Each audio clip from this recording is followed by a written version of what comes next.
আমি আপনাদেরকে ইসলামের ইতিহাসের এমন এক সত্য ও অলৌকিক ঘটনার কথা শোনাবো, যা শুনলে আপনার গায়ের পশম খাড়া হয়ে যাবে, আপনার ঈমানী শক্তি বহুগুণ বেড়ে যাবে।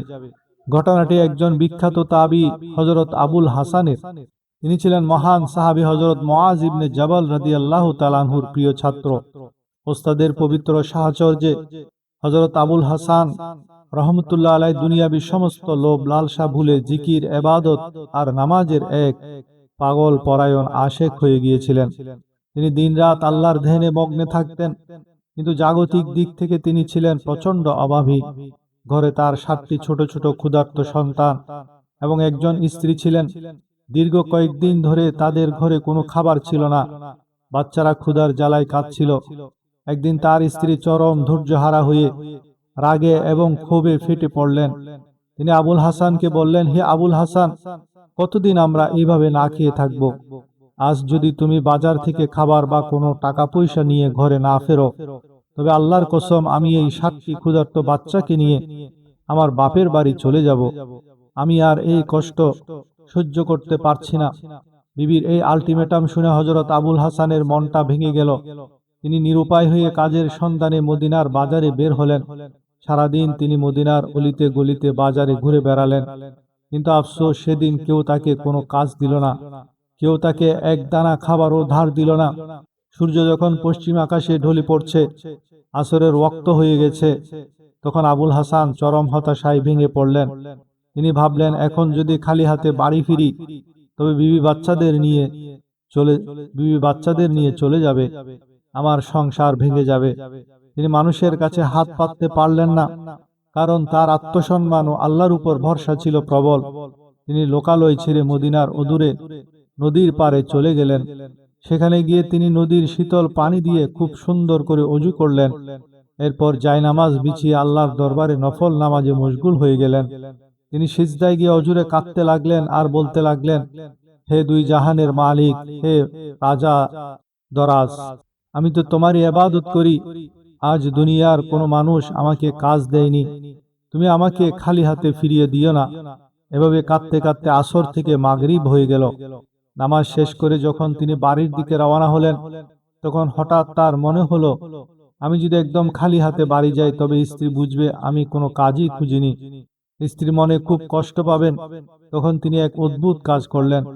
তিনি নিজের গায়ের চাদর বা গামছাটি নদীর পাড়ে বিছালেন এবং নদীর তীর থেকে এক পুটলি শুকনো সাধারণ বালু সেই চাদরে ভরে নিলেন।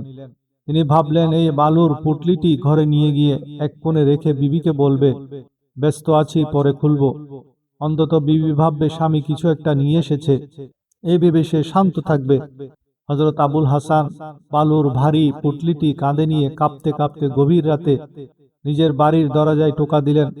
স্ত্রী দরজা খুলতেই তিনি কোনো কথা না বলে গামছায় বাঁধা বালুর পুটলিটি ঘরের এক অন্ধকার কোণে রেখে দিলেন।